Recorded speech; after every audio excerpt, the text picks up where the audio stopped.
খুব সুন্দর। আল্লাহ রাব্বুল আলামিন পবিত্র কোরআনুল কারীমের সূরাতুল আম্বিয়া এর 1 নম্বর আয়াতে বলেছেন, ইকতারাবা লিন-নাসি হিসাবুহুম, মানুষের জন্য তার হিসাব নিকাশের সময় খুব ঘনিয়ে এসেছে, কাছাকাছি চলে এসেছে। ওয়াহুম ফি গাফলাতিন মুরিদুন, অথচ মানুষ তার এই হিসাব নিকাশের ব্যাপারে গাফেল, পরকালের জীবন সম্পর্কে মানুষ গাফেল, উদাসীন।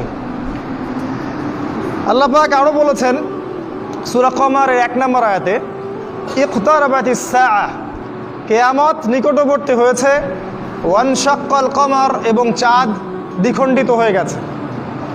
আপনি যে চাঁদটাকে দেখেন রাতের বেলা আকাশে, এটা 2 টুকরা করা আছে। কাফেররা আমাদের নবীকে জিজ্ঞাসা করেছিল, আপনি যদি নবী হয়ে থাকেন তাহলে একটা মোজেজা দেখান, মানে অলৌকিক কিছু দেখান। নবী সাল্লাল্লাহু আলাইহি ওয়াসাল্লাম আল্লাহর কাছে দোয়া করলেন এবং হাতের ইশারা দিয়ে চাঁদটাকে 2 খণ্ড করে দিলেন। এবং কাফেররা এটা দেখেছে, মক্কার কাফেররা নিজ চোখে এটা দেখেছে। তাই এই চাঁদটা 2 খণ্ডে বিভক্ত করা আছে। আল্লাহ পাক কোরআনেও সেটা বলেছেন যে চাঁদকে দ্বিখণ্ডিত করা হয়েছে, কিয়ামত কাছাকাছি চলে এসেছে। অনেক সূরায়, আমপাড়ার যতগুলো সূরা আছে দেখবেন, আম্মা ইয়াতাসাআলুন, তারা কি বিষয়ে জিজ্ঞাসা করছে, আনিন নাবাইল আযীম, মহান সংবাদ সম্পর্কে, আল্লাযী হুম ফীহি মুরিদুন, তারা সেই বিষয় থেকে মুখ ফিরে নিচ্ছে। কাল্লা সায়ালামুন, কখনো নয়, তারা শীঘ্রই জানতে পারবে। সুম্মা কাল্লা সায়ালামুন, আবারও বলছি কখনো নয়, অবশ্যই তারা জানতে পারবে।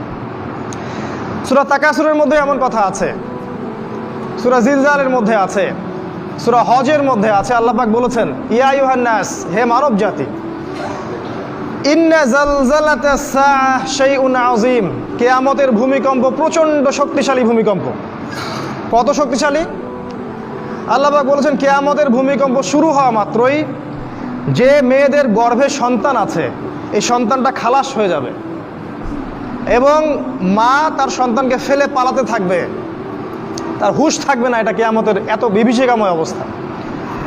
সূরা আবাসার মধ্যে আল্লাহ বলেছেন শেষের দিকে, ইয়াউমা ইয়াফিরুল মারউ মিন আখিহ, যখন কিয়ামত শুরু হবে মানুষ তার ভাইকে ফেলে চলে যাবে। ওয়া উম্মিহি ওয়া আবি, তার মাকে ফেলে চলে যাবে। ওয়া সাহিবাতিহি ওয়া বানি, সন্তান বাবাকে চিনবে না, স্বামী স্ত্রীকে চিনবে না। ইযা যুলজিলাতিল আরদু জিলজালাহা, যখন কিয়ামতের ভূমিকম্প হবে, প্রবল ভূমিকম্প। সেদিন কি হবে? পৃথিবীর সমস্ত ভূগর্ভস্থ সম্পদ আল্লাহ বের করে দিবেন। আল্লাহ পাক এই পৃথিবীকে বলবেন কথা বলো, তখন এই জমিন কথা বলা শুরু করবে। এই পৃথিবীর প্রত্যেকটা জায়গায় যেখানে যে ঘটনা ঘটছে, এই জমিন সেটা সাক্ষী দিবে।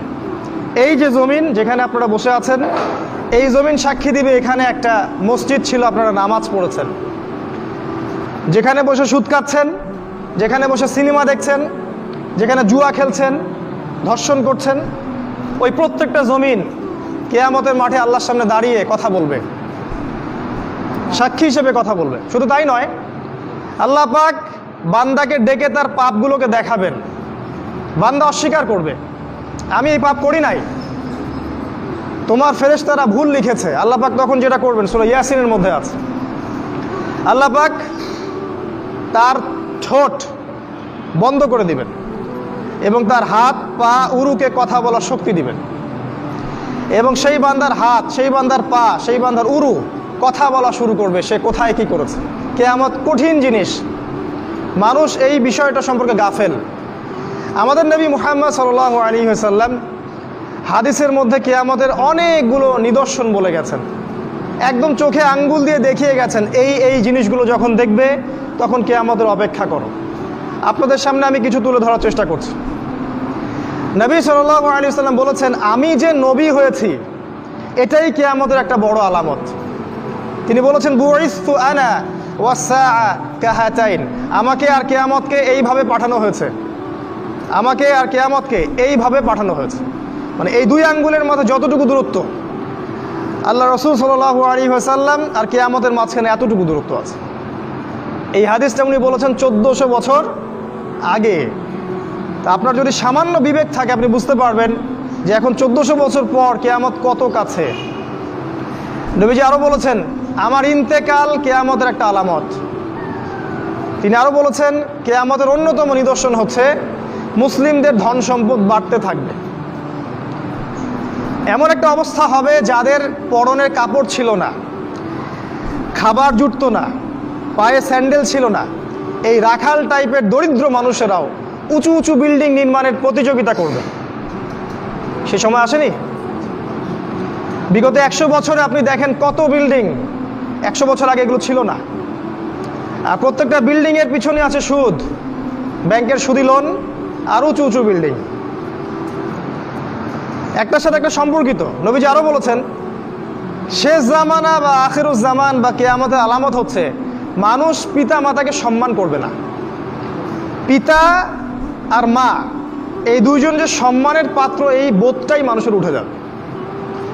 সম্পদের জন্যে মানুষ তার পিতাকে হত্যা করবে, ভাই তার ভাইকে হত্যা করবে, স্বামী স্ত্রীকে হত্যা করবে, স্ত্রী স্বামীকে হত্যা করবে, এমনকি সন্তান মাকে পর্যন্ত হত্যা করবে সম্পত্তির কারণে। আর পিতা মাতার সাথে দাস দাসীর মতো আচরণ করা হবে। নবী সাল্লাল্লাহু আলাইহি ওয়াসাল্লাম বলেছেন, কিয়ামতের অন্যতম নিদর্শন হচ্ছে যে সমাজের বেশিরভাগ মানুষ সুদের সাথে জড়িত হয়ে যাবে। ইচ্ছায় হোক আর অনিচ্ছায় হোক, হয় ব্যক্তি সুদ খাবে, না হলে সুদ দিবে, না হলে সাক্ষী থাকবে, না হলে লিখে রাখবে। আর আমাদের নবী মুহাম্মদ সাল্লাল্লাহু আলাইহি ওয়াসাল্লাম এই 4 শ্রেণীর মানুষকে সমানভাবে অভিশাপ দিয়েছেন। তিনি বলেছেন, আমি মুহাম্মদ সাল্লাল্লাহু আলাইহি ওয়াসাল্লাম আপনার নবী, তিনি বলেছেন যে আমি 4 শ্রেণীর মানুষকে অভিশাপ দিয়ে গেলাম। এক শ্রেণী হচ্ছে যে সুদ খায়, দ্বিতীয় শ্রেণী হলো যে সুদ দেয়, তৃতীয় শ্রেণী যে সাক্ষী থাকে, আর চতুর্থ শ্রেণী যে লিখে রাখে।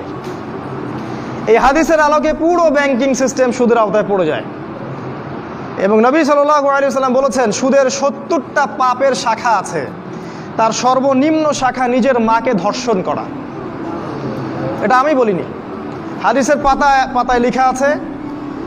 আপনাদেরকে কেউ কখনো বলেছে কিনা আমি জানি না, আজকে আপনাদেরকে সতর্ক করে গেলাম।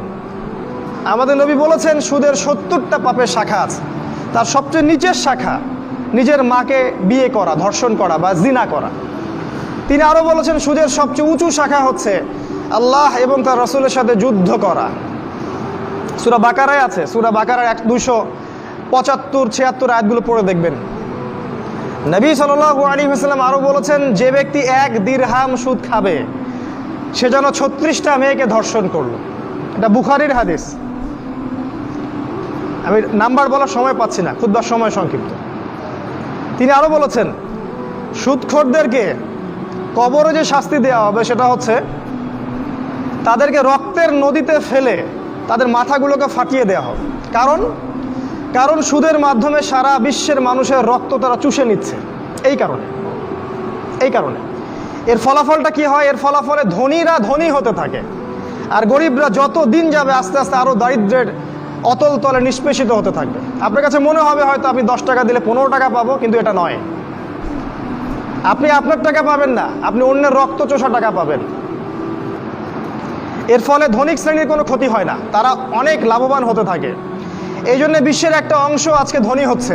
দেখবেন এই পুরো বিশ্বের একটা অংশ দিন দিন ধনী হচ্ছে, ওই পশ্চিমা সভ্যতা। আর বাকি অংশগুলোকে দেখবেন তারা আস্তে আস্তে দরিদ্রের সীমার নিচে চলে যাচ্ছে। এটার কারণ রিবা, সুদ। তিনি আরও বলেছেন যে সুদ যারা খাবে তাদের জাহান্নামে শাস্তি হচ্ছে, ওদের পেটটা ফুলে ফেপে থাকবে আর পেটের ভিতরে সাপ কিলবিল করবে। আর ফেরাউনের অনুসারী যারা, তারা এদের পেটে পাড়া দিয়ে জাহান্নামে প্রবেশ করবে। এভাবে অপমান করা হবে। কেন ফেরাউনের সাথে তুলনা করা হলো কেন? আমরা জানি ফেরাউন এই পৃথিবীর সবচেয়ে বড় জালেম, আর সুদের মধ্য দিয়ে জুলুম সবচেয়ে বড় করা হয়েছে এই পৃথিবীতে। এখন আপনি মুসলিম হিসেবে চাইলেও এখান থেকে বের হতে পারছেন না। আপনি আমাকে এখন পুরো দেশের অবস্থা বলেন, প্রতিটা জেলা, গ্রাম, ইউনিয়নের অবস্থা বলেন, কোন জায়গায় সুদ নাই সেটা আমাকে দেখান। অথচ আমরা সবাই মুসলিম দাবি করছি। আমরা দাবি করছি আমরা আশেকে রসুল, নবীকে ভালোবাসি, আল্লাহকে ভালোবাসি। আমরা এতটুকু বলবো যে আপনি আপনার কবরের জন্য অপেক্ষা করতে থাকেন, তারপরে দেখেন কি হয়। বিশ্বাস করেন, আপনার রিজিকের মধ্যে যদি 1টা টাকা হারাম থাকে, যতক্ষণ সেটাকে আপনি ত্যাগ না করছেন আপনার ইবাদত কবুল হবে না। কোনো ক্ষমতা নাই এই হাদিসটাকে উল্টায় দেওয়ার। আল্লাহ পাক বলেছেন ইন্নাল্লাহ তয়্যিব লা ইকবালু ইল্লা তয়্যিব, আল্লাহ পাক পবিত্র, তিনি পবিত্র রিজিক ছাড়া কবুল করেন।